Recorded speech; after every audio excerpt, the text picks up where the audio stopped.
Hello, Mike Bowlin here, and welcome to another edition of the Flatlanders Show. Today I'm down in the silver shop.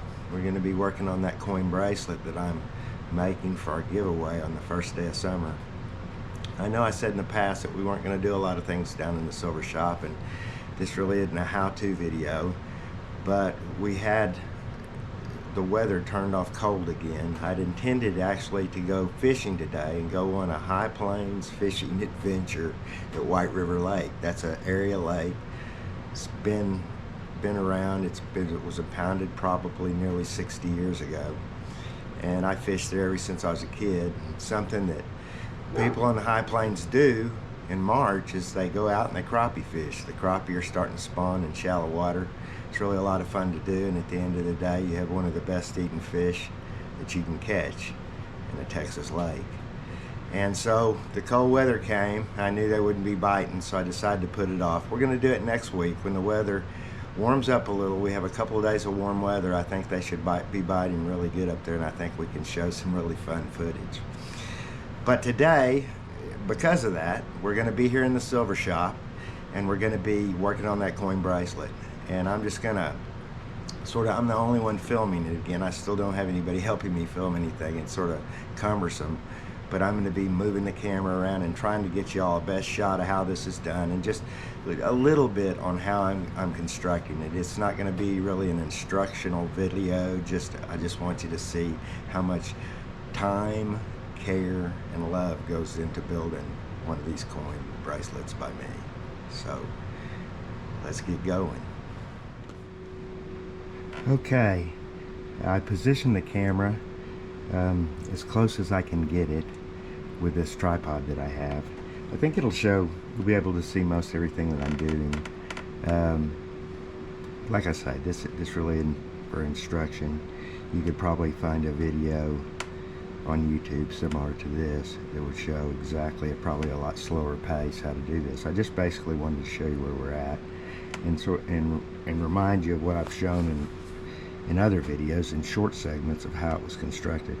And basically where we're at is right now we have 4 pieces we're working with. We have this piece, and you can see it's quite a few things have been done to it. I welded in this piece, and what is that? That's a piece of this. That's a piece of this braid. It's been welded in for both strength and decorative purposes. I also put a braid on top of this piece of double half round, because this was constructed out of this. And the way it was constructed is I just drilled a hole through it, separate and sawed down the axis of it, and opened it up to get this opening right here. Hope I'm getting in the right part of the camera for all this. Anyway, that's basically how that was constructed, and it was constructed a lot like most of my bracelets are made like this. This is one I did with turquoise a few months back, and it's the same principle, as you can see. So I first created this piece, and then I created these bezel cups. And these bezel cups are created by using plate and gallery wire. Now this has straight gallery wire on it. It's small there, and also braid. And braid is put around this as well. And you weld it all together, and you get a bezel cup. And in these bezel cups, as you'll recall, what we're putting in the big one, we're putting a big buffalo nickel. It's not, a genuine circulated in the mint nickel. It's a reproduction. It's a 0.999 1 ounce piece. One side is the Indian head, and on the other side is the buffalo.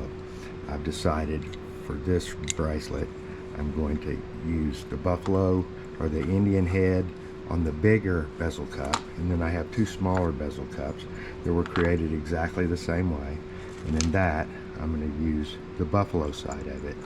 And so what is that going to look like when I'm done?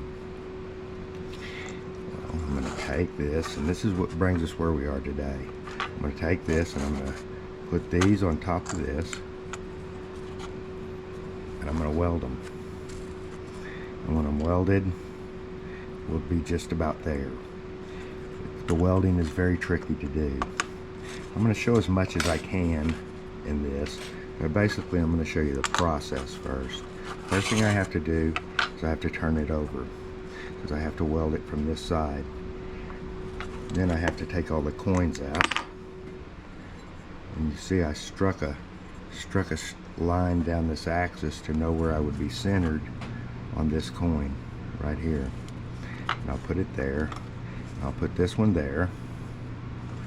I'll take the coins out of these. I'll put one of these. There was one that had a little flaw in it that I was gonna put one of these here. And you can see I've got a groove there, so I know where that meets. So it'll all be symmetrical when I'm finished. And on this one, I'll do the same thing.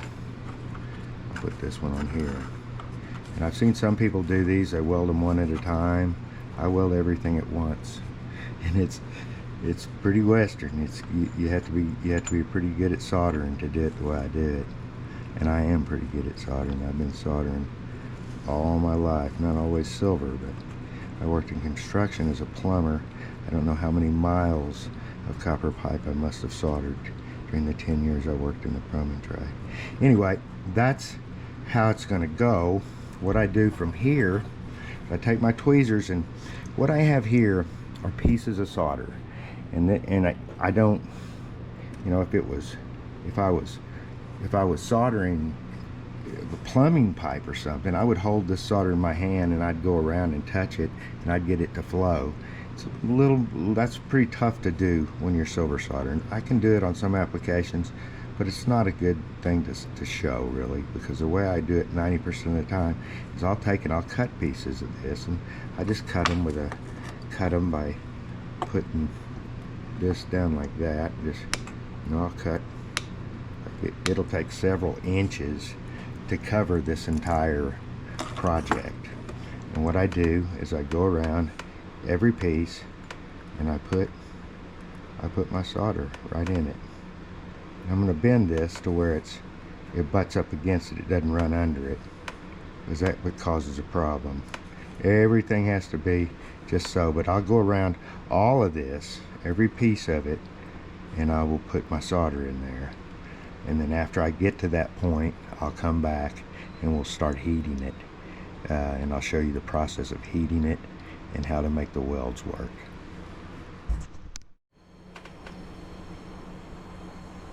Right now I'm putting the finishing touches on the first solder joints I made.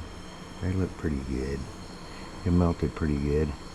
I was going to do them all at once, but I decided to just do two. Because this stuff, it gets sort of bendy, and sometimes it'll raise up against the piece, and it'll leave a gap. And these are some horn toads. They're actually one of our sets of earrings. You can see the bottom of it. They're dangle earrings. The bottom of them, you can see the little hoop there. But I used them. I slid them up under here, and the reason I did that was I knew when I heated it, the tendency of this stuff is to sag. So, you know, I could put chips in there, or pieces of silver. I thought about putting these in there, but sometimes what will happen is the silver will run down when you solder it, and it'll stick them to there, and I got to unstick them. So I knew this would be easier to unstick, and it wasn't something I was going to have on the finished coin bracelet. But anyway, next I have to pickle it. That's another procedure. Mine is a small crock pot, and it's just has pickling agent in it, and it helps clean everything after you solder it. But I'll go do that and come right back. Okay, after I cleaned it in the pickle pot, you can look, the welds did really well. Now we have this final one to do, and it's where the big coin over here is going to be placed in, and I will put that right there like that, and I'm hopeful that any bending that takes place when it bends, and it will bend down a little bit, I'm going to bend it down myself as much as I can. Bend it just a little bit this way. It's really, this is where a lot of technique comes in where years of working with stuff like this, you just get a feel for it. It's like anything else you do. But that's going to sit right there, and you can see my line. It's not, you know, none of this is going to be perfect, but when I do get it lined up, I always keep a ruler handy so I can see, okay, what am I looking at, and I'll measure all that. There's no reason to right now, because the first thing I have to do is, you can see all these remaining little pieces, hopefully you can see them, these little pieces of solder. I have to go around once again, and I have to place them around everything. That takes me about 5 minutes. No.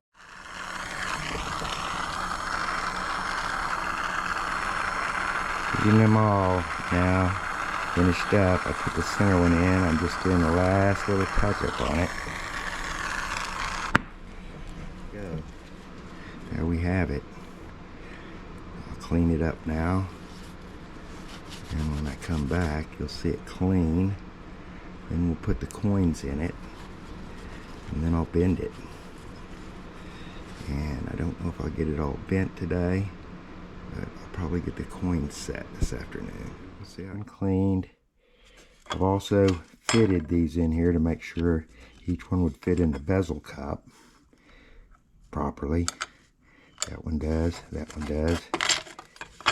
as well as the big coin does. Now, this is traditionally what you do when you're mounting rocks, stones, especially turquoise, is people will cushion the stones with sawdust. That's an old traditional Native American method. And I still use it even when I'm doing coins or something that I know aren't going to break. And the reason why that is it allows me to get it the proper height. And as you'll see, that mounts it about flush there. And the same thing here.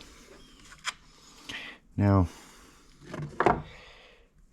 one of the things that allows a stone to be set and sealed with just using a bezel cup is that on a stone, you will cut the stone on an angle. When you look across the face of a stone, it'll be on an angle, and it'll be thinner on the top and thicker on the bottom. And what that causes is, when that's mounted in the bezel wire, we have another tool. I'll find it. Actually, here's one of them.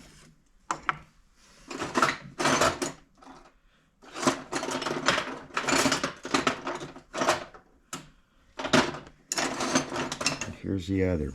And these two tools are used to close these bezels down on these stones. And how do they work? Well, this one is simple. You put it on there once you get it set, and you push that. When you push that, it seals that stone against that bezel. Same thing with here. This tool is another tool that's designed to do that. I really prefer using this one because you put it there and you just walk your way around and slowly close that wire around that stone.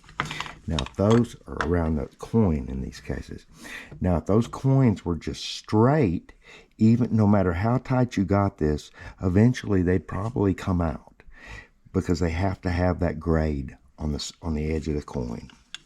Now, what I've done is I've graded these. You can't hardly see it, but these actually are thinner on the top than they are on the bottom. The bottom's a little bit bigger. And when this thing closes on it, because it's bigger at the bottom, there's no way it can pry out. And I did that with using this tool. This is a tool that all silversmiths use, or most of them anyway. And it's a rotary tool that I can attach. This one has, you can see, sandpaper in it, but I can attach anything. I can attach, these are 3M polishers, and that's what I got some of the patina off with these kind of polishers. Okay, so this is my machine. This is my buffing machine, and this is the buffing wheel. And here's a used one. It's used. It's made of linen primarily, and then I'll use this stuff. It's called Zam. This tube's about empty, but I always keep a lot of Zam on hand because this stuff really will polish silver.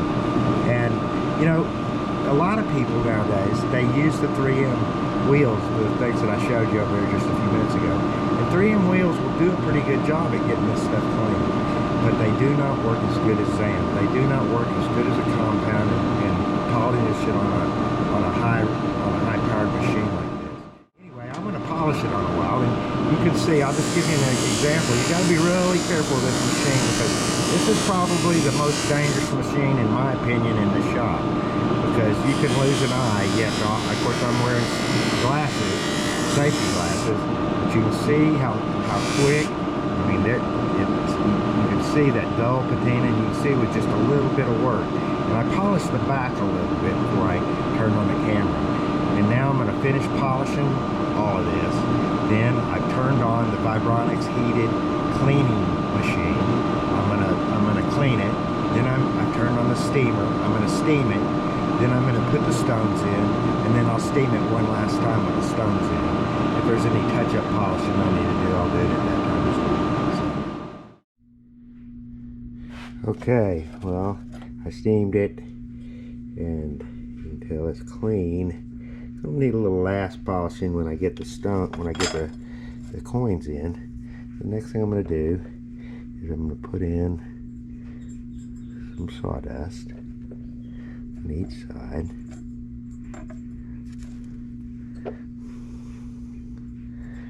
Make sure I get the stones set to where they're pretty level and about a bit more in that one perhaps.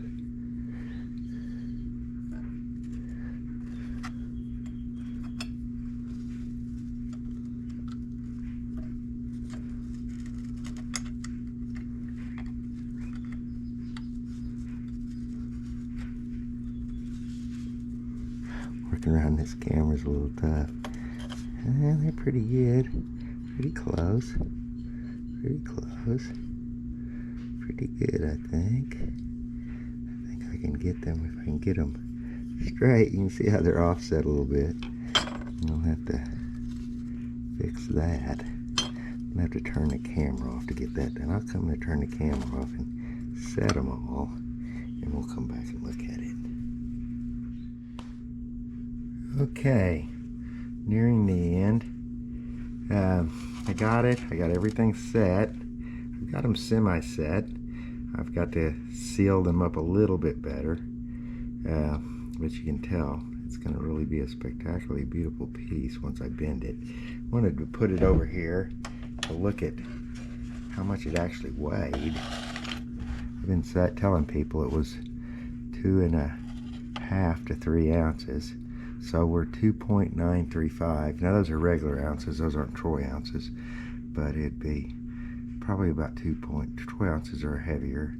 Probably be about a little over 2.6 troy, but it is a heavy piece, and it's all, as far as component wise, this piece in the middle is 0.999. All the other things, with the exception of the buffalo nickels, are sterling, and that's 0.925. The buffalo nickels, as I explained in one of the videos, they, interestingly enough, in the coin we use to commemorate and celebrate the American Indian, the buffalo nickel, it has no silver in it whatsoever, which, you know, is pretty different when you think about it. These nickels here, they were about I want to say they were 1906, I can't remember, but they were old. And a lot of the coins back in the day, back from that time period, they had silver content at them, but not the buffalo nickel. Okay, we're back again. I didn't finish it last night. I decided to I worked on it for a long time yesterday. I decided to take a little break. Some things occurred to me while I was creating it, and I thought on it last night, and there's something else that I'm going to add to it. But before I discuss that, I want to show you where we're at. I went ahead and I've used these two tools to tighten this bezel up, get this bezel wire to where it's real tight around the coins. A little bit of sanding and just, you know, getting it all looking nice and neat. You got to get it, you can tell there from all the soldering, it's got a little bend. I got to get everything straight. But that won't be hard, and I could finish real quick because it's ready to bend, and I could bend it right now. But I got to thinking about it, and what would really be cool to finish it off with. And the other day I purchased some Indian head pennies, and they're an allotment. Some are 1800s, most of them are 19s. These are two 1907s that I picked out. And I think what I'm going to do is I'm actually going to weld these to the ends there. And I've done that before on bracelets, and it's really sort of nice because it gives you some leverage. Because on all bracelets like this is the usual way I do them with caps. Sometimes I do them straight and sort of get a spear point on them. But it gives you something to bend with when you put it around your wrist, because these things bend in and out all the time. And I've used them, like I say, on other bracelets, and they're handy from that perspective. But I think they're going to be very striking on this one. And another thing that makes them really cool is that when they're shined, copper and silver really show well to each other. So you know, that's the way I'm going to go on it. And I'm going to get my files out. This is one I use. It's a little more precision. This is a really good file. Silversmithing is all about having good files, because we do a lot of filing out here. And what I'll do is I'm going to sand these. I'll measure them exactly where I need and how much is going to actually hang off the end of it, probably about half. And I'll put it right there. And I think it's going to look beautiful. But we'll get started and see how it goes. Okay, so back again, and I've gone ahead, and as you can see, I've sanded these down on both sides.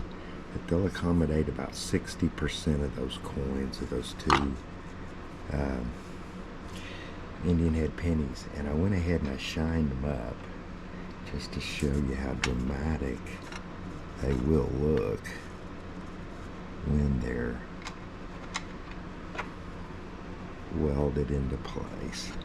And I'll take a moment. You know, a lot of people, when I'm talking about welding, of course, I guess the most correct way to say it is silver soldering it, and that's true. It's just a term that I've used. Welding. So welding, silver soldering, same thing. I'm doing this particular bracelet. I've used extra easy, medium, and hard, 3 kinds of different silver solder to solder it with. I use, depending on where I am in the process, determines what kind of hardness of the silver solder I use. But that's another lesson. This lesson here will show you, I think you can see just how dramatic that's going to look and how well that copper is going to show with the silver. And granted, it's going to be on the inside of the wrist, but it'll still, when people turn the wrist, it'll get that effect. It'll get that sparkle effect. It'll get it'll pick up that difference, that contrast, and it'll look very striking. Another thing I'll apologize for as well is I've been calling these coins, I looked at the footage last night, I was calling these coins rocks. You'll just have to excuse me. You know, I call stones rocks. People say they're not rocks or stones. I don't know. But I was working on it. Usually I am working with a rock or a stone or whatever you want to call it. So just please forgive me for my inaccurate descriptions. Just if I say stone again the rest of this video, just know I intended it to be coin. Okay. Well, that was more of a job than I thought it would be. Sometimes that happens in the silver shop. These little rascals, they did not weld easily. Of course, if I'd done them in series, and if it wouldn't have been an afterthought, it would have been a whole lot easier to do. But I did get them done. Next, I'm going to clean it, and then I'm going to bend it. And I'll clean it real fast. Then I'll start the bending, and I'll interrupt this tape. And so first I'll show it to you what it looks like clean before I bend it, and then I'll bend it in 2 or 3 stages so you can see how I get the right bend. And I'll also show you the bracelet mandrel, how I use the bracelet mandrel. Okay, so there we go with it cleaned. You can tell it cleaned up nicely. Little finishing cleaning I'll do after I bend it. I can still get to it, and I'll use the 3M brushes if I have to, if I can't get the wheel on it. But the next thing, and I'm going to try to just pan over to it, hope it doesn't, is, and there it is, the bracelet mandrel. And I'm just going to come in here and work on this and bend it, start bending it. I'll start it, just get it to where I want to, and then I'll start coming over with it. Over with it again. One more. It's bad when you do this, and I've had it happen, especially if it's a pour that we've reclaimed silver and it's not all pure. I've had these pieces break before. When it does that, it's one of those bad moments. And I use this more of a gauge than anything else, because when you have this many pieces on it, you have to do a lot of individual bending on it. And I just felt something. I felt something that felt like it gave. I hope it's not one of those pennies. So those things, like I say, they were hard to solder on. I'll bring this on around. I'll bring this one on around as well. I get to this portion. I just want to try to show you what I'm doing when I do it. It's not, let me get on this side of that.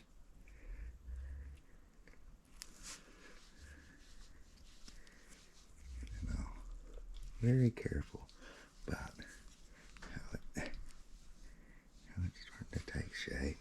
I'll come back and I'll put it, I believe that's the mandrel size for it right there. And I'll keep that. Okay, I'm going to have to do some things with a pair of pliers, and we'll turn it off for just a second. But you can tell it's coming into shape, slowly but surely. But I have to be real careful here that I don't get anything too off. Okay, I'm going to do the final bending, and then I'll come back with it. Okay, that bending was a little unorganized, but it's still getting used to this camera. But that's it. You can see, came out really nice. I'll put it on my wrist and bend it into shape. You can get an idea of just how cool they look. Really like these rings. Anyway, that's going to be our giveaway. Our rings, bracelets. Been calling them the coins, rocks, and the bracelet a ring off and on all through this. I apologize for that. But I think it came out pretty nice. Pretty cool.